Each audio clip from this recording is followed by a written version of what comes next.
নমস্কার। 24 venous sports পার্কের তরফ থেকে বর্ধমানবাসীদের আমাদের শুভকামনা, শুভেচ্ছা। আমরা বর্ধমানের আলিশা মৌজায় একটা আধুনিক টার্ফ উদ্বোধন করলাম, যেখানে আপনারা ফুটবল, ক্রিকেট এবং শীতকালে ব্যাডমিন্টন খেলতে পারবেন। এটা 6500 স্কোয়ার ফিটের একটা টার্ফ, সমস্ত আধুনিক সুবিধা সম্পন্ন।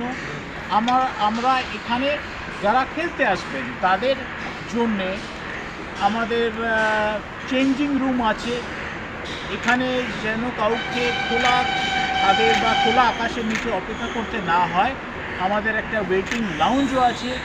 এছাড়া টয়লেট আছে, জেন্টস লেডিস সমস্ত আলাদা ব্যবস্থা আছে। এবং কেউ এসে যদি তৃষ্ণার্ত হন, ক্ষুধার্ত হন, তার জন্য একটা ছোট্ট ব্যবস্থা আছে, সেটা আমাদের একটা ক্যাফে। এই ক্যাফেতে খুব সামান্য কিছু জিনিসপত্র পাওয়া যাবে, যেরকম জল, হয়তো একটু কোল্ড ড্রিঙ্কস, হয়তো একটু চা, কফি, বিস্কুট, কেক। আর টার্ফটা যেহেতু ন্যাশনাল হাইওয়ের ওপর, এখানে খেলতে এলে কিন্তু আপনি চারপাশে খেলার সাথে যেটা পাবেন একটা মনোরম পরিবেশ। মনোরম পরিবেশটা কীরকম, আমরা আমাদের মতো করে চেষ্টা করেছি টার্ফের ভেতরের দেয়ালগুলো একটু সাজিয়ে গুছিয়ে দেওয়া। আর শহর থেকে যেহেতু বাইরে, হয়তো আসা যাওয়াটা খানিকটা অসুবিধার হলেও আসার পর কারোর গাড়ি বা বাইক রাখা নিয়ে সম্ভবত কোনো সমস্যা হবে না। এরপর অপেক্ষা আপনাদের। আমাদের ওয়েবসাইট আছে আমাদের ওয়েবসাইটে 24venus.in, সেখান থেকে ডাইরেক্ট বুক করতে পারবেন। এছাড়া ফোন নাম্বার তো দেয়াই আছে। যদি কারোর কোনো জিজ্ঞাসা বা কোনো প্রশ্ন থাকে, আমরা সবসময় প্রস্তুত। এবং এটা 24 ভেনাস, এই 24 রেফার করছে আমাদের 24 ঘন্টা নির্বিচ্ছিন্ন পরিষেবা। আমরা 24 ঘন্টা 365 দিন বর্ধমানবাসীর জন্য উপলব্ধ, অ্যাভেলেবেল। এরপর অপেক্ষা আপনাদের। আপনারা আসুন, টার্ফে স্লট বুক করুন, খেলুন, ব্যাস এইটুকু। আলোর ব্যবস্থাটা কী থাকছে? হ্যাঁ, আলোর পর্যাপ্ত ব্যবস্থা করেছি। আশা করি সন্ধেবেলা যদি এই সময়টা যদি সন্ধে হতো, তাহলে আপনি বুঝতে পারতেন যে কীরকম স্টেডিয়াম কোয়ালিটির আলো দেওয়ার চেষ্টা করেছি। যতটা আমাদের সাধ্য, আমরা আমাদের বুদ্ধি এবং সাধ্য অনুযায়ী এখানে যতটা বেস্ট করা যায় সেটাই করেছি।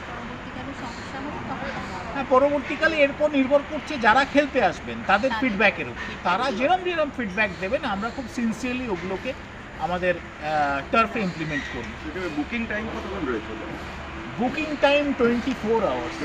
হ্যাঁ, আমাদের অনলাইনে আপনি ওয়েবসাইটে গেলে ডিপেন্ড করছে কে বুকিং করতে চাইছে। মানে কেউ 2 ঘন্টা বুকিং করতে চাইলে 2 ঘন্টা। সেটা বলছিলাম, সারা রাত হ্যাঁ, 24 ঘন্টাই আমরা চালু রাখবো।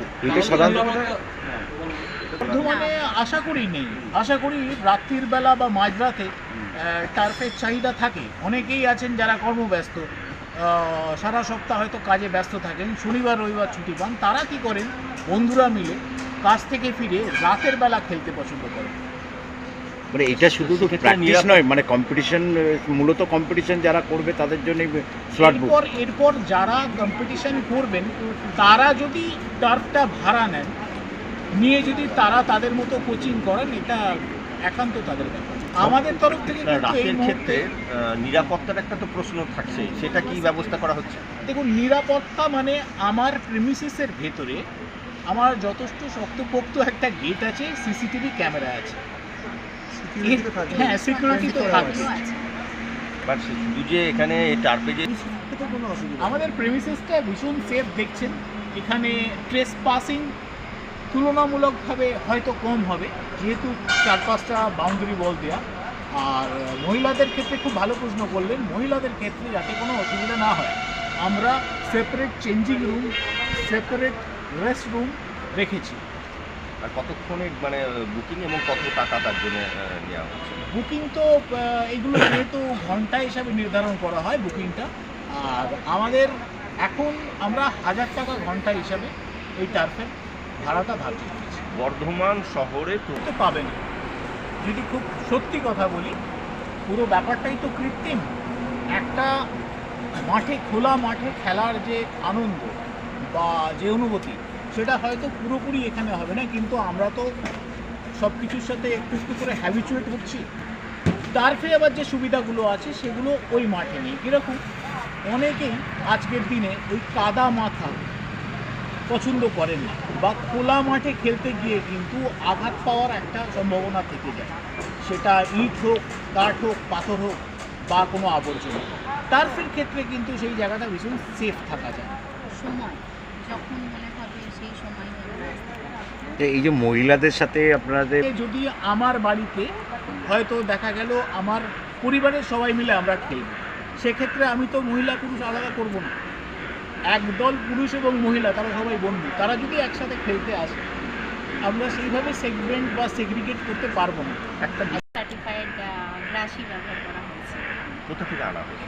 এটা কলকাতা থেকেই আনা হয়েছে, কলকাতা বডি লাইন ওদের কাছ থেকেই এটা আনা হয়েছে। মানে একদম তুলনামূলক আধুনিক। তুলনামূলক আধুনিক মানে এটার মানটা একটু ভালো দিক, হয়তো টেকসই বেশি, কিন্তু এতে খেলে আরাম পাওয়া যাবে বেশি। আপনি ঠিক যে কথাটা বললেন যে মাঠে খেলার, এই কৃত্রিম মাঠে খেলা, এই কৃত্রিম মাঠে খেললেও এই আসল মাঠের মতো হয়তো অনুভূতিটা আপনি পাবেন। আপনাদের নাম? মাঠের আপৎকালীন ব্যবস্থা, আপৎকালীন ব্যবস্থা বলতে আমাদের ফার্স্ট এডের ব্যবস্থা থাকছে, যেহেতু এটা খেলাধুলার ব্যাপার, চোট কারুর লাগতেই পারে, ফার্স্ট এডের ব্যবস্থা আছে। আর এছাড়া আপৎকালীন ব্যবস্থা বলতে যেহেতু এখানে খুব একটা অন্য কোনো সম্ভাবনা নেই, আমাদের এই পুরো, হ্যাঁ, এই জায়গাটা পুরোটাই নো স্মোকিং জোন। কোনো রকম দাহ্য পদার্থ বা কোনো কিছু এই টার্ফের ভেতরে কেউ ক্যারি করতে পারবে না। আর রইল যে জিনিসগুলো থেকে আজকালকার দিনে শর্ট সার্কিট হয় বা আগুন লাগে, ধরুন ওয়্যারিং, সেই জায়গাগুলোতে আমরা ভীষণ সতর্ক, এবং আমরা অগ্নি নির্বাপন ব্যবস্থা যেগুলো ফায়ার এক্সটিংগুইশার হয় কমার্শিয়াল প্লেসে, সেগুলো ইনস্টল অ্যাম্বুলেন্সের আছে, আমাদের টিমস আছে, টেরেজা আছে। তো আশা করি বর্ধমানের মতো জায়গায় এক দূর থেকে অ্যাম্বুলেন্স পরিষেবা নিয়ে কাউকে বেগ পেতে হয় না। স্লট বুকিং করলেন, এটা যদি যিনি বুক করেছেন তাকে আমাদেরকে একটু অ্যাডভান্স জানিয়ে দিতে হবে। হয়তো আপনার দুপুর 1টায় বুকিং আর 1:30টায় যদি জানান, তাহলে সেটা আমাদের ক্ষেত্রে একটু অসুবিধা হয়ে যাবে। প্রাকৃতিক বিপর্যয়ের ক্ষেত্রে এক্ষেত্রে রিশিডিউল হয়ে যাবে। ওটা রিসিডিউল। কিন্তু কেউ যদি ইচ্ছাকৃত না আসে, হয়তো বুকিং করলো কিন্তু সে এলো না তার ব্যক্তিগত কোনো কারণের জন্য, সেটা আমরা রিসিডিউল করতে পারবো না। কিন্তু প্রাকৃতিক কোনো বিপর্যয়ে যদি কেউ আসতে না পারে, তো সেটা আমরা নির্ধারিত সময় কতক্ষণ আগে মানে তাদের জানাতে হবে যে আমরা যেতে পারছি না বাইরে? 3 ঘন্টা। 3 ঘন্টা। আপনাদের নাম? সুব্রত মিত্র। আমার নাম অর্পিতা পাঁজা মিত্র। আমার নাম সায়নদীপ ঘোষ।